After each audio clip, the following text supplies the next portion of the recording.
Assalamualaikum warahmatullahi wabarakatuh. Para pemirsa Kabupaten Bol dimanapun Anda berada.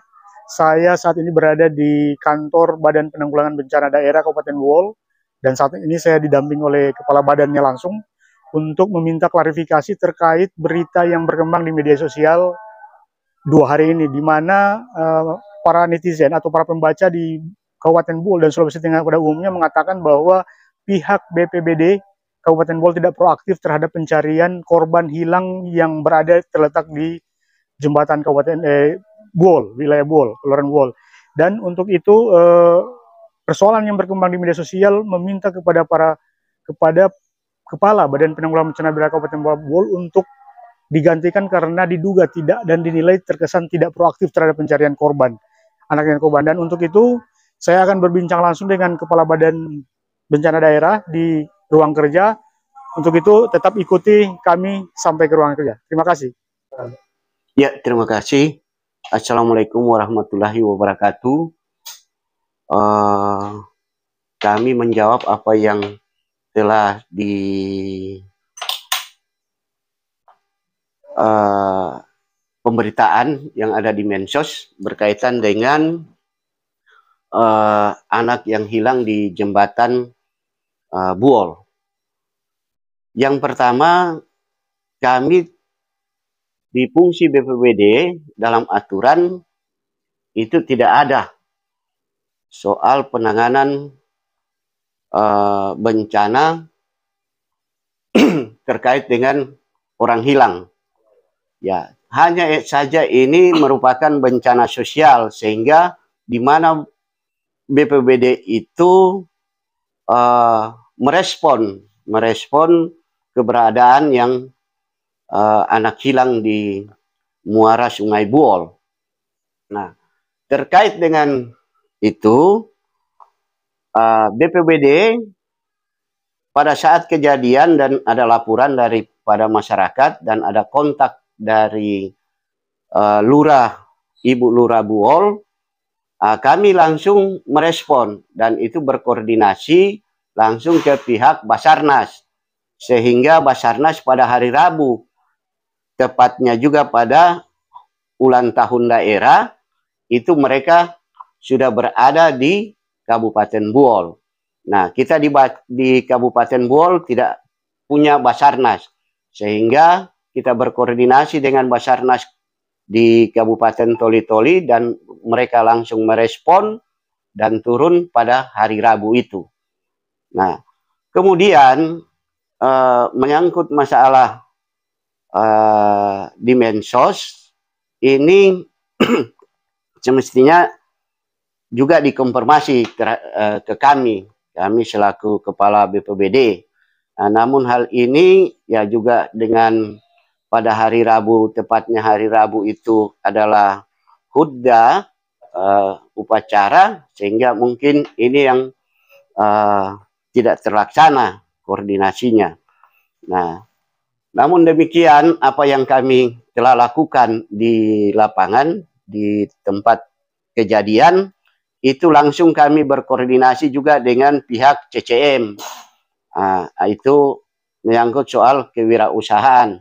Nah, ada bantuan dari CCM berupa minyak, dan kami juga langsung berkoordinasi dengan dinas sosial yang mereka mungkin ada kesiapan buffer stok mereka, sehingga mereka berikan berupa bantuan beras. Nah, di kami BPBD yang kemudian berinisiatif, karena ini adalah bantuan adalah bencana sosial, maka kami berikan bantuan seadanya kepada pihak korban. Nah, itu kami sudah lakukan di BPBD. Saya kira ini kalaupun kita berbicara aturan dan kami mau mengajukan untuk pendanaan yang selama ini terasumsi mungkin ke masyarakat bahwa ada dana BTT, tetapi kemudian regulasi ini yang tidak ada di kami soal kebencanaan. penanganan orang hilang. Ini saya kira itu yang dapat saya klarifikasi, memberikan jawaban terhadap apa yang berkembang di medsos pada saat ini. Jadi menyangkut yang di medsos, yang berkembang di medsos yang tidak proaktif, itu tidak benar. Iya. Ada upaya dari BPBD. Ada upaya dan kami buktinya kami menyerahkan bantuan di pihak korban. Tapi untuk personil diturunkan terus. Ini personil diturunkan karena pengendali operasi pada saat bencana sosial yang di kami ini yang terjadi itu adalah pengendalinya dari Basarnas. Nah, Basarnas itu ada jangka waktunya juga berdasarkan SOP mereka itu hanya 7 hari pencarian korban. Setelah 7 hari tidak didapatkan korban yang hilang itu, maka dari Basarnas itu kembali ke tempat. Iya. Sekarang ini kan sudah mau hari keempat. Ini hari keempat, lagi 3 hari. Dengan bantuan itu sudah mungkin berkurang ya. Apalagi langkah selanjutnya dari karena tidak ada aturan yang mengatur di bencana sosial itu. Iya. Karena Basarnas Iya, jadi langkah yang kami lakukan sekarang tetap kami memantau perkembangan yang ada di lokasi sana dan lagi berupaya membuat telaan staf sekiranya kalaupun dibantu dalam hal pendanaan apa yang harus kita lakukan di tempat kejadian. Jadi dananya langsung dari Pemda atau dari Basarnas? Itu dari Pemda, kalaupun kita mengajukan telaan staf, karena kami lagi mencari regulasi itu, tetapi ini kan kebencanaan. Nah, saya kira ini yang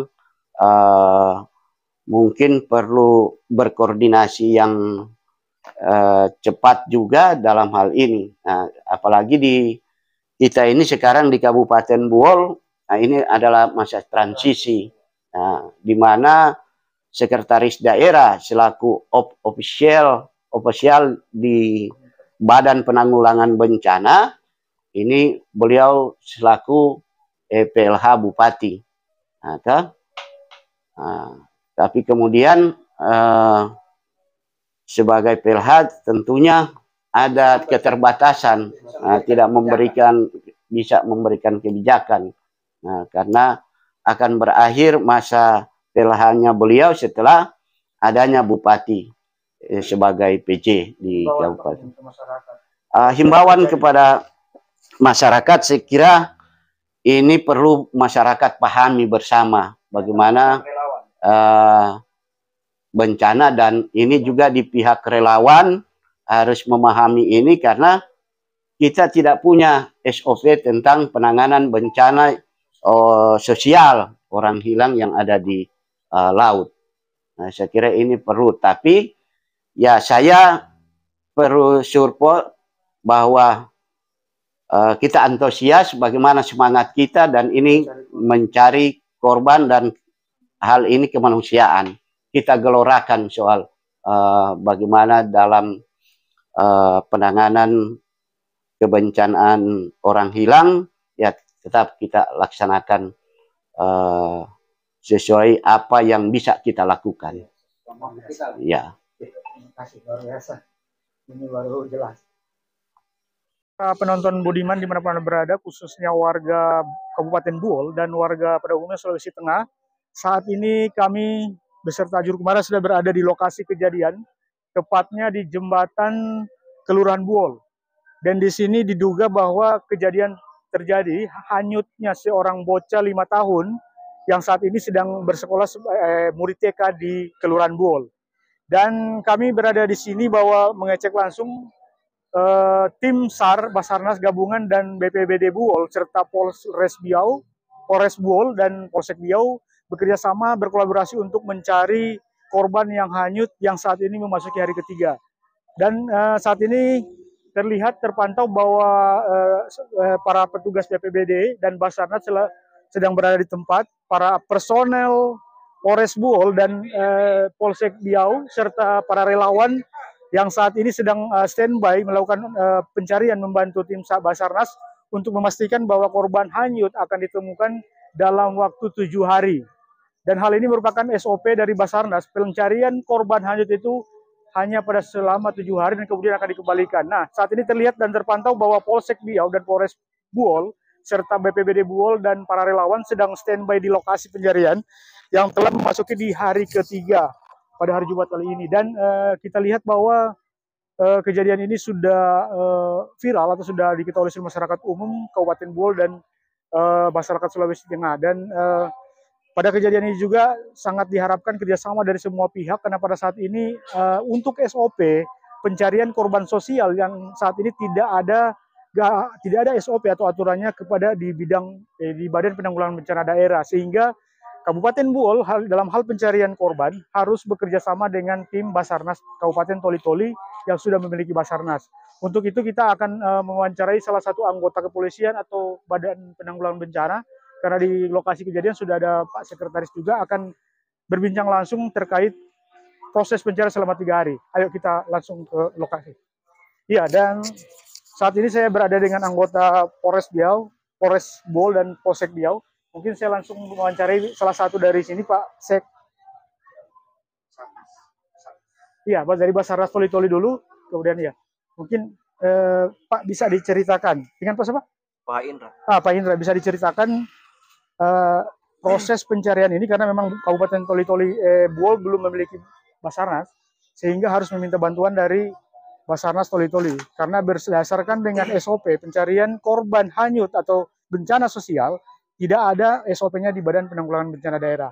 Untuk itu mungkin bagaimana bisa menceritakan proses pencarian selama 3 hari. Silakan Pak Indra. Ya, terima kasih. Sesuai dari SOP Basarnas itu pencarian kita lakukan selama 7 hari. Apabila tidak ditemukan tanda-tanda ditemukan korban, secara resmi untuk operasi SAR-nya dihentikan untuk sementara. Tetapi apabila di kemudian hari didapatkan tanda-tanda ditemukannya korban, operasi SAR dapat dibuka kembali. Jadi seperti itu. Nah, untuk gambaran Bapak selama 3 hari pencariannya, apakah ada kemungkinan untuk ditemukan korban? Karena masih ada 4 hari lagi untuk sesuai SOP yang ada di Basarnas. Dari hari pertama sampai dengan hari ini, hari ketiga kita maksimalkan pencarian. Dan mulai kemarin hari kedua kita maksimalkan pencarian di luar muara karena search area makin meluas. Kemudian kita kemarin juga sudah mencoba untuk melakukan penyelaman di lokasi, tetapi hasilnya juga masih nihil. Dan untuk hari ini kami masih menyesuaikan dengan keadaan arus air. Apabila memungkinkan untuk melakukan penyelaman, mungkin sebentar kita lakukan penyelaman kembali. Dan sebentar mungkin kita lanjutkan pada shift 2 untuk melakukan pencarian di hari pencarian hari ketiga ini. Untuk tenaga tim dari Basarnas Toli-Toli berapa? Dari Basarnas ada 4 orang. 4 orang ya. Dibantu juga oleh Badan Penanggulangan. Iya, kita dibantu para relawan, relawan dari Buol, kemudian ada dari BPBD, TNI, Polri ada. Oke, terima kasih Pak Indra atas jawabannya. Oke, baik para penonton yang budiman, kami akan berkoordinasi atau meminta klarifikasi atau penjelasan langsung dari salah satu perwakilan dari tim relawan yang saat ini bergabung dengan tim gabungan baik dari Basarnas Kabupaten Toli-Toli, BPBD Toli-Toli, dan Polres dan Polsek Biau. Saya langsung bersama dengan salah satu relawan yaitu Rifai Janggola untuk memberikan penjelasan terkait dengan proses pencarian di lokasi kejadian yang kejadian hanyutnya bocah 5 tahun di Kelurahan Buol. Silakan, Pak. Terima kasih. Untuk proses pencarian, kami dari relawan KRB sedang berkolaborasi bersama teman-teman dari Basarnas Pos Toli-Toli, BPBD Buol, kemudian Polres Buol dan Pol Airut. Kami sedang bekerja sama untuk melaksanakan pencarian korban hilang di Sungai Buol. Saat ini kami dari KRB relawan Buol memaksimalkan kegiatan ini, namun kami menemukan berbagai kendala termasuk untuk operasional. Dari kami sebagai relawan tidak pernah menuntut untuk masalah honor dan jenis pembiayaan lainnya. Tapi kami lebih maksimalkan karena selama beberapa hari ini alut yang kami gunakan hanya bisa bergerak sekitar 3 sampai 4 unit. Itu pun aplos. Banyak alut yang sementara standby, tetapi itu terkendala dengan persoalan bahan bakar. Sampai dengan hari ini, sumber anggaran yang kami gunakan, sumber dana yang kami gunakan itu swadaya masyarakat dengan cara untuk donasi dan lain-lain. Untuk peran-peran dari lembaga teknis sampai dengan hari ini, termasuk dari BPBD untuk alutnya, sampai hari ini belum ada di lokasi. Oke, baik. Tadi sudah dijelaskan dari pihak Basarnas terkait proses pencarian bocah 5 tahun ini. Apakah dari pandangan mata dari tim relawan yang mempunyai fungsi masing-masing di teknisnya, apakah persoalan korban ini bisa ditemukan dalam proses di hari yang ketiga terkait dengan cuaca dan kondisi muara sungai yang ada di jembatan Buol ini? Mungkin bisa dijelaskan. Untuk menemukan korban, ini harapan kita ya, untuk segera ditemukan. Agar lebih memaksimalkan pencariannya dan mempercepat proses pencariannya, otomatis kita harus penamaan alut dan lain sebagainya. Dari Dukom juga sudah ada, dari Orari dan Rapi itu kami sudah didukung dengan itu. Hanya memang untuk target ditemukan, kita punya target ya, harapan kita begitu. Namun kemudian lagi-lagi kita tersandung dengan masalah alut karena terkendala di masalah operasional. Teman-teman relawan sudah mencoba untuk penggalangan dana dari jalan ke jalan, dari rumah ke rumah. Ini juga kami sudah lakukan dari teman-teman relawan. Ya, mungkin yang terakhir ada harapan untuk ditemukan kondisi korban yang ada saat ini terkait dengan mungkin pengalaman yang dilakukan beberapa tahun yang lalu berhasil menemukan korban hilang, apalagi di perairan mungkin itu terakhir. Oh ya, untuk penemuan hari ini harusnya sudah gerbang untuk sukses pencarian, karena ini di hari ketiga itu harusnya korban sudah mulai mengapung. Jadi kemungkinan untuk ditemukan itu lebih mudah. Ya. Oke, terima kasih Pak atas jawabannya. Oke, baik.